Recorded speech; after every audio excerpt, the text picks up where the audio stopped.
Ассалаумағалейкум жүзім сүйер қауым. Бүгін Атырау облысында жел қатты, жаңбырлы. Мен бүгін жүзімдеріме подвязка жасап және чеканка жасадым. Чеканка деген жүзімнің ұзын болып кеткен жас өркен ұшын қысқартып қию, яғни өсу нүктесін алып тастайсың. Сонда жүзім бар күшін ұзарып кетуге емес, жеміс пен лозаның пісуіне жұмсайды. Мына қателікті көп адам жасайды. Жүзім соңғы сымнан асып кетсе де тимей қояйын деп жүре береді. Ал сол кезде куст не болады? Жоғары қарай тоқтамай өсе береді, іші қалыңдайды, жел өтпейді, күн түспейді, ылғал ұстап тұрады. Сосын адамдар таң қалады, мельдю қайдан шықты, айдиум қайдан шықты деп. Сондықтан мен уақытында чеканка жасаймын. Чеканканың мақсаты ұзын шыбықты тоқтатып, қоректі жүзім шаққа бағыттау. Бірақ маңызды бір нәрсе бар. Көп адам қатты қысқартып тастайды. Ол қате. Гроздьта кемінде 10-12 жапырақ қалу керек. Гроздьтан кейін жоғары қарай.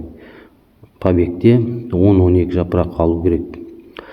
Қазір дәл осы кезең дұрыс чеканкаға. Куст ашық ұстайды, ауру қаупін азайтады, жүзімнің толысуына көмектеседі. Келесі видеороликте қоректендіруді көрсетеміз. Сульфат калий деп аталады. Азотты мүлдем тоқтатамыз. Тек қана калий, фосформен қоректендіреміз жүзімді. Ол келесі сюжетте. Арнаға тіркеліп лайк басуды ұмытпайық ағайын. Өнімдеріңіз мол болсын. Кездескенше күн жақсы болсын. Шеберді шебер дегенше, Құдайды шебер десеңші. Қар жаудырып қыс қылған, жұмыртқаны құс қылған. Құрсаққа түссе бір тамшы анасын қалай құстырған.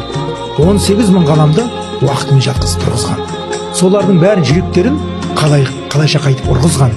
Таңдан басқа шараң жоқ, өзіне мойнын бұрғызған. Жаман жақсы Алланың боладысы қалаған. Дәулет көшіп біреуден, біреуге қонар жаңадан. Асықпай-ақ жолығар әркім асса шамадан. Қарыздар болса жаманға тар жерде ала жағадан. Өжге көнбес түсініп, көп сөзіне ісініп, құтырар иттей қабаған. Ақылды болса балаңыз, апара жеріңе қалаған. Ақмақ болса балаңыз, ата-анасын сабаған. Дүниеге мейман көңілім, мақтансам дауа тілерсің. Өлшеніп берген өмірі бар, уақытымен жүрерсің. Кейбір күнде қапа боп, кейбір күнде күлерсің. Бір қалыпты еш пенде бітіре алмас үлесін.